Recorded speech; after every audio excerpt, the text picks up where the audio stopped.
Hi everyone, happy Saturday. I hope y'all have fun things planned this Memorial Day weekend. I just wanted to take a minute and show you a very quick recipe tip. It's one of my favorites and my boys like it too. So what we do, and I have a big, actually I have two roasts in here now. This is our RockCrok. The RockCrok does come with a lid. This one's the Dutch oven, so it's a 4-quart RockCrok. You can do soups and chilies and things like that. We're also going to end up putting this in the slow cooker stand. The bonus of the RockCrok is it is safe on the stove, in the oven. I guess I'm at my father-in-law's house. His oven's over there. It's safe in the microwave. It's safe under the broiler. You can put it on the barbecue grill and go in the dishwasher. And the other thing is you can put it on your RockCrok slow cooker stand and turn it into a crock pot.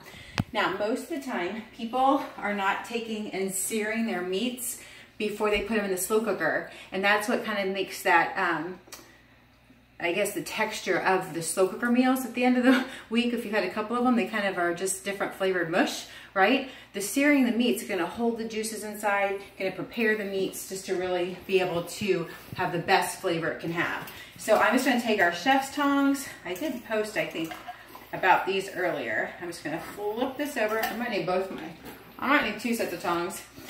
We weren't sure how many people were gonna exactly be here, and we ended up thought, we'll eat this and then we can save some for my father-in-law to have after we're gone too. So you can see how you get this nice golden brown. I just had a little bit of olive oil into the RockCrok.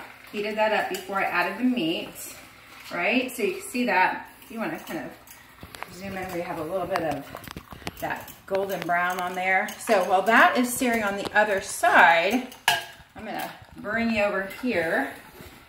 What we're gonna do, this is just a chuck roast. You can use a rump roast, shoulder roast is good too. It's just gonna be really nice and tender after it is on the slow cooker stand for about 6 hours. And all we're adding to that is we're gonna add some of our carnitas slow cooker rub. We do have a, oh, I had it the wrong way. There you go. The carnitas slow cooker rub. We have an herb and onion rub too that's great for the slow cooker. And I'm just going to take and I'm going to be adding a couple of tablespoons to this over the meat before I put it on the slow cooker stand. And then I'm also going to add Rotel. That's it. It's the roast, the seasoning, and the Rotel. And this flavor and this beef is amazing. Then I'm going to go ahead now and I'll go ahead and open up this other can. This is our smooth edge can opener. The great thing about this can opener is you don't have to, you can take it with you. You don't have to have electricity to open it. Great for camping and boat trips and things. But it's a smooth edge. There's no sharp edges on the lid and there's no sharp edges on the can either. Which makes it nice, especially if you have, a nice silicone scraper and you're wanting to dig out that cream mushroom soup or things like that. You're not going to be fraying the side of your scraper on the rough edges of the can, okay? So when you have this beef done, you can take and you can serve it over nachos with some shredded cheese on top. We've got some tortillas that we're going to be wrapping them up and making some fun wraps. You can make your own salsa. I didn't bring my manual food processor to Kentucky, so we just got some salsa. We're going to grate our own cheese. Now, I was telling my father-in-law at the grocery store yesterday, he said, do you just want a bag of grated cheese? I'm like, no, I brought my cheese grater. And then I realized he has one in his drawer too. So I was explaining to him at the cheese aisle why you don't want to buy a bag of already grated cheese. Mainly because there's that extra ingredient called powdered cellulose that keeps it from clumping together at the bottom of the bag, right? And if you're going to pay a little extra to have the cheese already grated for you, you don't want that extra ingredient, that white powdery residue, basically, that keeps it from melting as smoothly. That really doesn't, it takes away, I think, from the flavor of it. But look at that. Look how fast it is to grate this cheese. And it's also more cost effective too. At home, we buy the ginormous blocks of cheese. And you can take that big block of cheese and you can grate what you need, and then you can take the rest of it and put it in the refrigerator. At our house, some people just like sliced cheeses or just cubes of cheese or strips of cheese, and you can really get any of those out of a block. However, if you buy the already grated bag of cheese, then you're stuck. You just have the grated cheese. And you gotta eat it fast before it molds, okay? Now, what I didn't bring with me is there is a little food holder that goes with the cheese grater. This is just gonna be my bonus bite after we get done videoing for being the one grating the cheese. But look at that. And I bet not even a minute, I had an 8-ounce block of cheese fully grated.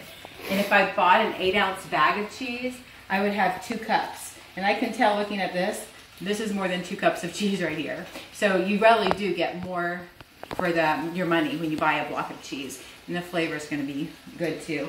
My boys are kind of spoiled. They'll come home from somewhere and they'll say, Mom, you know, so-and-so doesn't grate their own cheese because they have that white stuff on it. So anyway, kind of funny. So what I'm going to do here, I'm going to take and turn this again. And I'm going to put a clove of garlic in. Fresh garlic. I happen to see that my mother-in-law had some over here. So I'm going to press some in there. When you have our garlic press, you don't have to peel your garlic first. Just take the little cleaning tool, which actually fits right inside there. Okay, and then the peel is either going to be right here, or in this case right in here, and I can just pull it out. Okay, I see if there's some meat of the garlic right there too. I'm going to get that into our roast. All right, so that's our garlic press.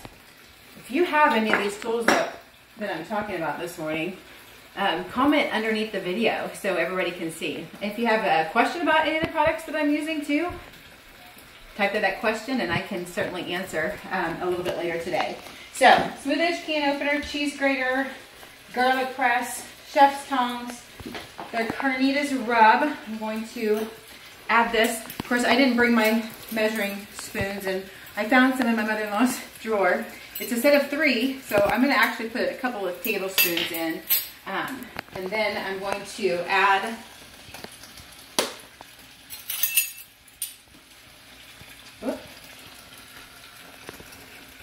just sprinkle it evenly all over.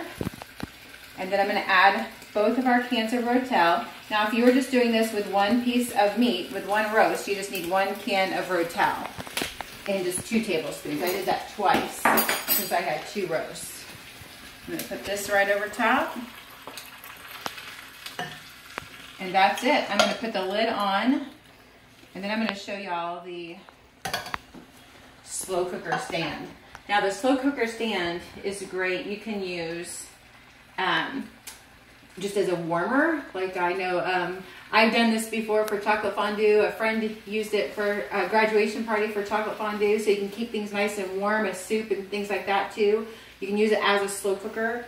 And that's what we're going to do today. So I'm going to add the lid on. Let me turn the stove off. Oh, that's kind of hot. I'm not used to gas stoves. On my stove, on my electric stove,